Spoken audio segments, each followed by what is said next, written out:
ഇൻസ്റ്റഗ്രാമിൽ വളരെ ട്രെൻഡിങ്ങായി പോയിക്കൊണ്ടിരിക്കുന്ന വഴുതനങ്ങക്കറിയാണ് കേട്ടോ ഉണ്ടാക്കുന്നത്.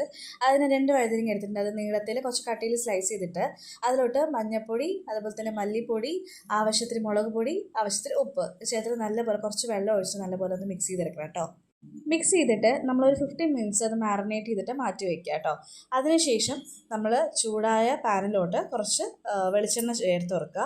വെളിച്ചെണ്ണ ചേർത്ത് കൊടുത്തതിന് ശേഷം നമ്മൾ ഓരോ ബ്രിഞ്ചാളും എടുത്തിട്ട് നല്ലപോലെ ഒന്ന് ഷാലോ ഫ്രൈ ചെയ്തെടുക്കണം കേട്ടോ. ഡീപ് ഫ്രൈ അല്ല, ഷാലോ ഫ്രൈ ആണ്. അപ്പോൾ ഓരോ സ്ലൈസും ഇട്ടിട്ട് നമ്മൾ നല്ലപോലെ ഒന്ന് ഷാലോ ഫ്രൈ ചെയ്തെടുക്കുക. അപ്പോൾ ഇതിൽ നമുക്ക് എരിവിന് വേണ്ടിയിട്ടുള്ള മുളക് പൊടിയാണ് യൂസ് ചെയ്തിട്ടുള്ളത്. ഇത് നമുക്ക് ആവശ്യം ലാസ്റ്റ് കുറച്ച് കാശ്മീരി ചില്ലി പൗഡർ കൂടെ ആവശ്യമുണ്ട്. അപ്പോൾ ഞാൻ കുറച്ച് തൈര് എടുത്തിട്ടുണ്ട്. അധികം പുളിയില്ലാത്ത തൈരാണ്. അതിൽ ആവശ്യത്തിന് ഉപ്പ് ചേർത്തിട്ട് കുറച്ച് കട്ടി കുറയ്ക്കാൻ കുറച്ച് വെള്ളം കൂടെ ചേർത്തിട്ട് നല്ലപോലെ ഒന്ന് മിക്സ് ചെയ്ത് വെച്ചിട്ടുണ്ട്. അപ്പോഴേക്കും നമ്മുടെ വഴുതനങ്ങ ഒരു സൈഡ് ഫ്രൈ ആയി വന്നിട്ട് നമ്മൾ അടുത്ത സൈഡും കൂടെ ഇട്ട് കൊടുക്കുക കേട്ടോ. ഇതിന് ശേഷം നമ്മൾ ഓരോ ബ്രിഞ്ചാളും എടുത്തിട്ട് നമ്മൾ ആ മോരിലോട്ട് ഡയറക്റ്റായിട്ട്, മോരല്ല തൈരിലോട്ട് ഡയറക്റ്റായിട്ട് ഇട്ട് കൊടുക്കുക ചെയ്യുന്നത്. എന്നിട്ട് അതേ പാനിലോട്ട് തന്നെ കുറച്ചും കൂടെ വെളിച്ചെണ്ണ ഒഴിച്ച് കൊടുത്തിട്ടുണ്ട്.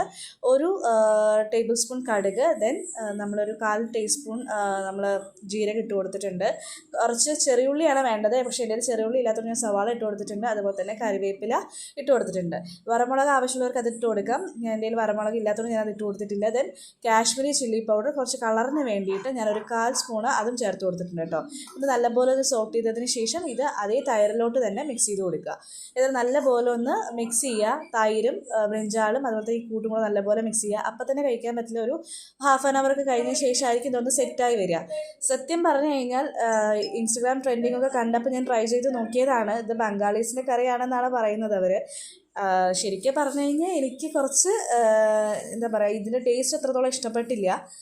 കാരണം ഇപ്പം നമ്മൾ ജെനുവനായിട്ടുള്ള ഒരു റിവ്യൂ ആണല്ലോ പറയാൻ. എനിക്കെന്തോ അത് ഇഷ്ടപ്പെട്ടില്ല. എല്ലാവരും ഒന്ന് ട്രൈ ചെയ്ത് നോക്കൂ കേട്ടോ.